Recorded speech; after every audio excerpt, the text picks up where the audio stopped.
High Definition News, Wednesday morning, November 5th, 2014. I'm Jeff Kaufman. We shook up the Senate. You shook up the Senate. Your message was heard from Nevada to Pennsylvania Avenue. Colorado's Republican Senator-elect Cory Gardner might as well be speaking for his entire party. This morning after the GOP is celebrating a midterm election victory even bigger than the polls and the experts had forecast. In race after race, from the United States Senate to the House of Representatives to governor's races across the country, the political map glows a bright Republican red this morning. And at the White House, blue is not just a color on a map. It may describe the feeling of President Obama and his administration as they contemplate what may turn out to be 2 very long lame duck years.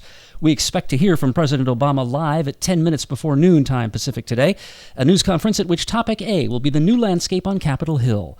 The Republicans gained solid control of the Senate. Their majority will be 52 seats to the Democrats' 45. The GOP won 7 formerly Democratic Senate seats. They only needed to win 6 to become the party in power in the upper house for the first time since 2006. And that means Nevada Democrat Harry Reid has to turn over the keys to the majority leader's office to Kentucky's Mitch McConnell. Tomorrow, the papers will say, I won this race. But the truth is, tonight we begin another one that's far more important than mine. And that's the race to turn this country around. 3 races have yet to be decided. The vote is that close. Virginia and Alaska are still counting votes, and there will be a runoff in Louisiana in December between 3-term Democratic incumbent Mary Landrieu and Republican Congressman Bill Cassidy. If you want a senator that represents you, not Barack Obama, I look forward to getting your vote on December the 6th. Yeah.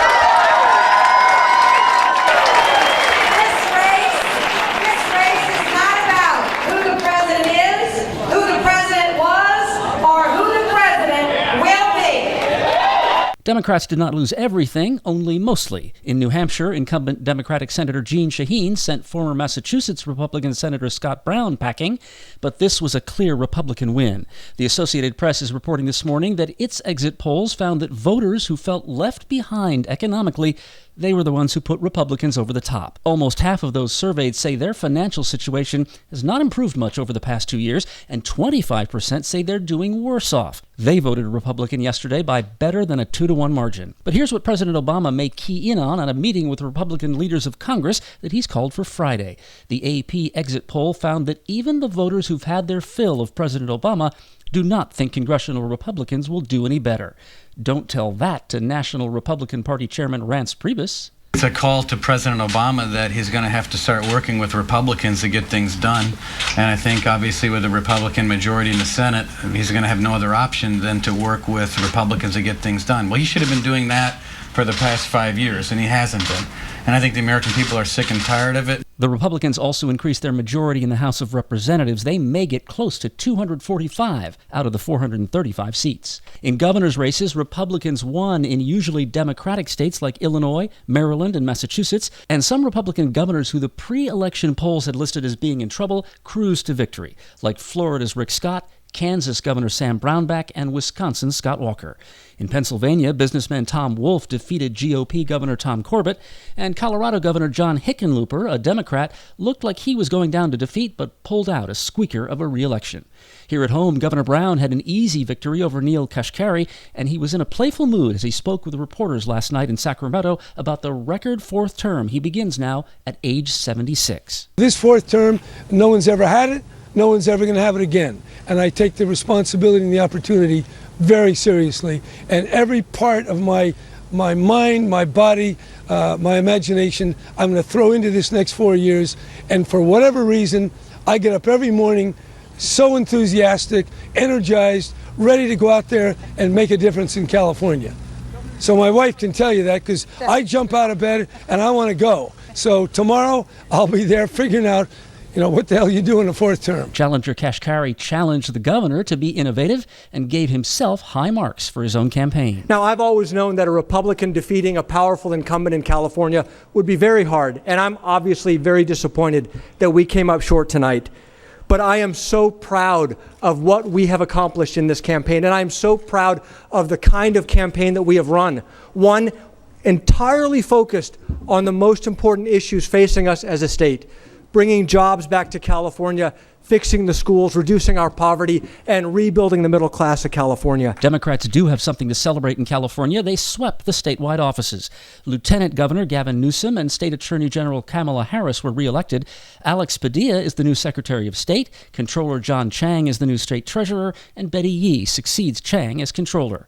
The state school superintendent is officially a nonpartisan position, but both the candidates are Democrats. Incumbent Tom Torlakson won re-election by a narrow margin. The most heated race on the Southern California ballot was the election for 3rd District LA County Supervisor. Sheila Kuehl is leading in the count, but it's so close she has not claimed victory over Bobby Shriver. Still, Kuehl told Channel 5 last night she'd be honored to succeed retiring Supervisor Zev Yaroslavsky. Zev has been wonderful. He's been so good on all of the issues that we care about, and I'd be happy to follow in his footsteps. But I also have a heart of my own. Very interested in the foster kids. I know a lot about the healthcare system. There's a new sheriff in town, and it's no surprise. The only regret is that for 9 months now, after hearing good things said about me, that's going to come to an end. Soon-to-be former Long Beach Police Chief Jim McDonnell coasted to victory over former Undersheriff Paul Tanaka. We are all at a defining and historic moment for our Sheriff's Department, a moment when we will have a chance to show our resolve and our commitment to serve with fairness and compassion for all, for the victims of crimes, for those in our jails, and for the public that expects and deserves the highest standards of constitutional policing. McDonnell says his first priority is restoring the public's faith in a sheriff's department shaken by scandals and federal indictments for corruption and brutality. From the High Definition News Data Desk, let's run down the propositions. Voters approved both of the props Governor Brown campaigned for, Proposition 1, the water conservation measure, and Prop 2, the state budget contingency measure. Voters also said yes to Prop 47, which reduces sentences for some minor drug offenses, but the voters said no to Prop 45, which would have given the insurance commissioner jurisdiction over health insurance rates, Prop 46, which would have required doctors to undergo drug testing, and Prop 48, which would have allowed off-reservation Indian casinos. Still too close to call for LA County Proposition P, the $23 flat tax to fund county parks. In Northern California, Berkeley voters approved a tax on soda, 2 cents, with the proceeds going to fund programs to fight obesity. Across the bay in San Francisco, the voters said no to the soda tax. Forget soda, you'll soon be able to buy booze in Bridgewater, Connecticut, the last community in that state where alcohol was still off limits 81 years after the end of Prohibition. Prohibition will continue, though, in many Arkansas counties because voters defeated a state constitutional amendment that would have made hooch legal statewide. So individual jurisdictions will still get to set their own rules. Voters in the District of Columbia and Oregon said yes to recreational use of marijuana. They'll join Colorado and Washington State. They're still counting the votes in Alaska, but it looks like it'll pass there too. More than 50% of Florida voters said yes to medical marijuana, but since the ballot measure needed 60% to pass, no pot in God's waiting room. Voters in Arkansas, Nebraska, and South Dakota voted to raise their state's minimum wage. And some, but not all, politicians with famous names were elected to office yesterday. The grandson of President George Herbert Walker Bush, who is also the nephew of President George W. Bush, and the son of former Florida governor and potential 2016 presidential candidate Jeb Bush, are you still with me? George P. Bush was elected Texas Land Commissioner. Ted Kennedy Jr. won election to the Connecticut State Senate, but Jimmy Carter's grandson Jason lost the race for the office his granddaddy once held, governor of Georgia. And there will be no Congressman Clay Aiken.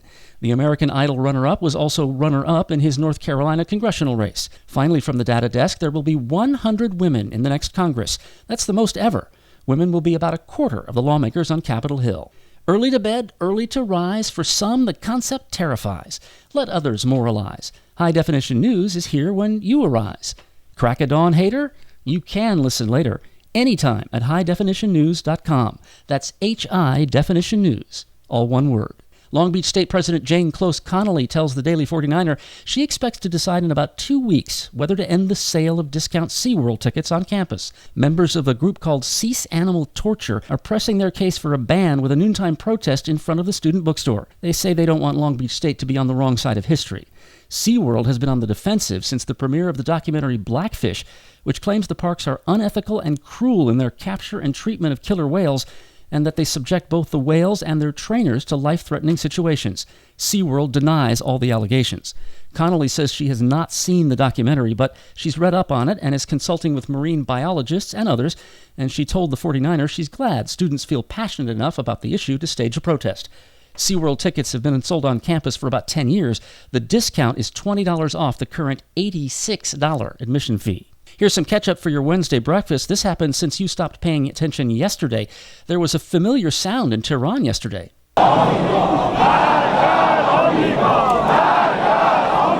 That's the mega hit Death to America, which protesters never get tired of chanting outside the former American embassy in Iran's capital. Yesterday was the 35th anniversary of the taking of the American hostages at that embassy. They were freed 444 days later. Malcolm McDougall knew how to get inside you, inside your ear. McDougall was making earworms before anybody ever thought to use that term to describe something you hear and then just cannot get out of your head. He was an ad man, started in the 1950s. He came up with the slogan, "She's very Charlie," for Revlon. For Heineken, it was, "Come to think of it, I'll have a Heineken." And McDougall gave Burger King, "It takes two hands to handle a Whopper." But they will remember Malcolm McDougall on Madison Avenue for what many marketers say is the most successful product launch in advertising history. It was 1982, and the boys down in Atlanta had come up with a brand extension. McDougall analyzed years' worth of Diet Cola ads, realized most were aimed at women watching their waistlines, and told Coca-Cola that to win over men, its new drink should be sold on taste. Only taste. Just taste. Just for the taste of it. Just for the taste of it. Just for the taste of it. Just for the just for the taste of it. Diet Coke. Diet Coke. The madman of Diet Coke, Malcolm McDougall, was 86 when he died of cancer last week in New York.